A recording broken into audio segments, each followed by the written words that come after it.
that was the hardest part as regarding, studying to become a doctor.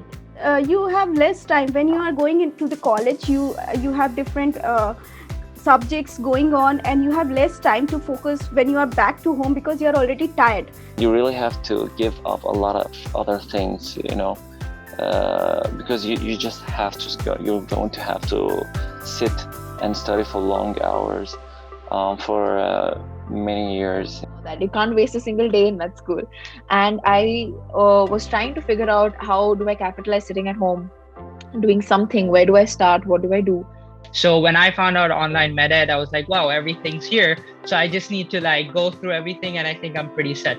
I just read about the topic and then strengthened all that knowledge with the videos, and that was amazing for me. It has been amazing studying for the steps. When I was in the transport, I used to just check on some videos, and that was very helpful.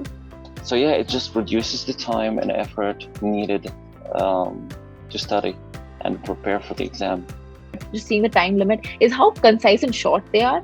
It's fantastic. One system 7 hours, 7.5 hours, one system 8 hours, and they cover all the high yield topics. That's huge.